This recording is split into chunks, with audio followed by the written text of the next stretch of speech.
In almost exactly a month from now, India's Finance Minister Nirmala Sitharaman will present her first budget. Thanks for joining us. I'm Harsha Subramaniam.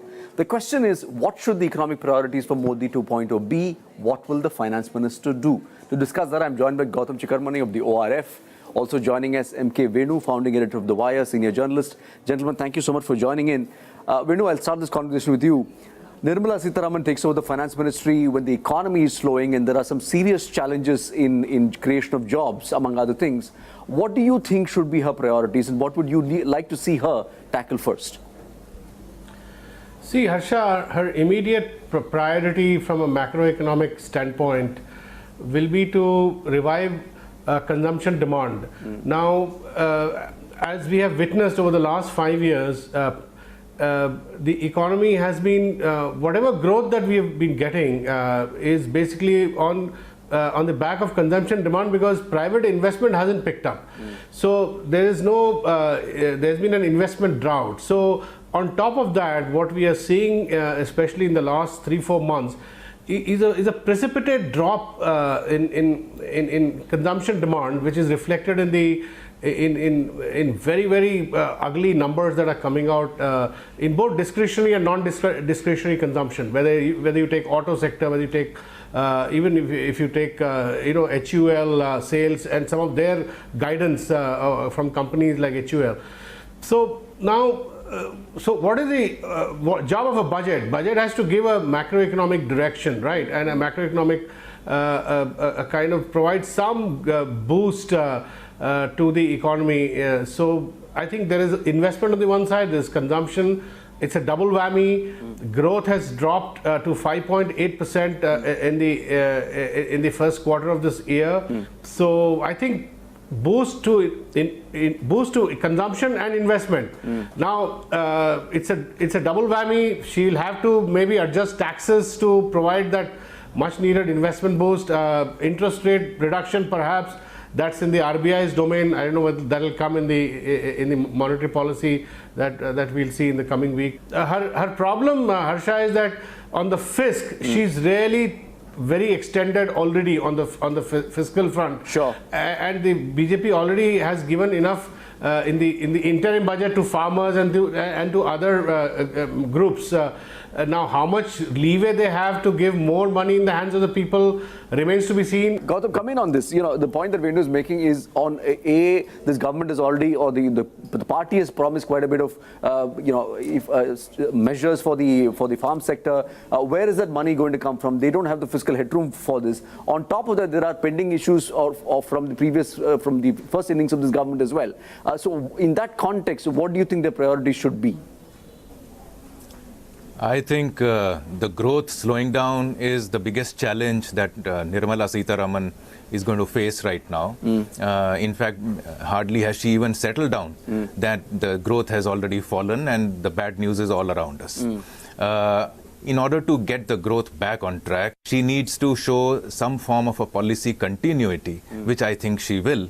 That has been happening in the first 5 years, which I call season 1 of the NDA government. The budget may not be able to deliver immediately, but I think if she can talk about and show visible, verifiable intent on economic reforms, that would be a great start. And this challenge is here to stay. But Venu, we're also talking at a time when there is a trade war going on between US and China. The US has already taken action against India as well. Added to that, India's export sector has been on a weak footing. Do you think the new finance minister can handle complex trade negotiations at this juncture? How will that fit in her scheme of things, Venu? I think, Harsha, the trade negotiations, I think, will have to be handled by Piyush Goyal, right? He's managing the commerce portfolio. Right. Harsha, the sense I get is, this government will have to really improve its messaging on the economy front. Now, Prime Minister Modi has won a huge mandate with his political communication with his domestic constituency, right? Right. Now, on various issues. Now, I think Nirmala Sitharaman will need indeed, we'll need Prime Minister Modi's communication skills as well as those of some other economic ministers like Piyush Goyal. They will all have to pitch in. Gadkari.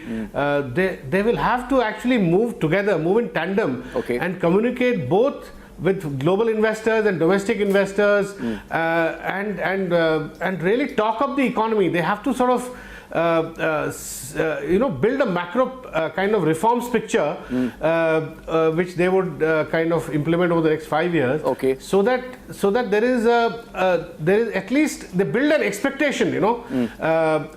As Chikermane said, immediately it will be very difficult to bring to show short-term results. So Venu, you're basically saying that the communication is key. And Gautam, comment on this. The first innings of the Modi government did not really present a new economic vision in that sense. Do you think the new government will present a new deal for India, or do you anticipate incremental changes and perhaps with better communication? And that might be the need of the hour. The goal so far is that India needs to rise to the top 50 in the doing business report, and you cannot do it simply in Delhi and Bombay. It has to be across India, and these are the tougher reforms that need to be done, along with Nirmala Sitharaman as finance minister, but at certain points led by other ministries. Okay. Venu, last word with you. If this enabling environment has to be created, and with this kind of large political mandate, as Gautam points out, is this the time to handle tougher reforms, i.e. on labor and administration? Venu? All his welfare programs, they did all right in this election. I found that people were talking about some of the, but they were all, their implementation has been patchy. Whenever you spoke to people in UP, in Madhya Pradesh, and other places, people said that some people have got some of these, Ujjwala or various other welfare, low-cost housing, etc. But it has not come to us. But we are hoping that Mr. Modi will deliver. Sure. So there is always this we are voting him again because he will deliver. So I think the pressure of welfare, Harsha, will be there on this regime throughout. Now, as far as reforms relating to wealth creation, I feel those will be only incremental. And one of the biggest challenges which we've not talked about is cleaning up the banking and NBFC sector, which is in a bit of a mess. And it has some link to the demonetization, the post-demonetization structuring of the financial sector. A lot of things happened, Harsha, in the last five years in a very random sort of way. I think the way that GST was implemented. So now I think in these 5 years, they will try to consolidate. I don't think they will take big risks like they did in the previous regime. I don't think they'll do that. Okay, gentlemen, on that note, we'll have to leave it there. Many thanks indeed for joining us, MK Venu, Gautam Chikermane. Many thanks indeed for joining us with your perspectives. If you have been, thank you so much for watching.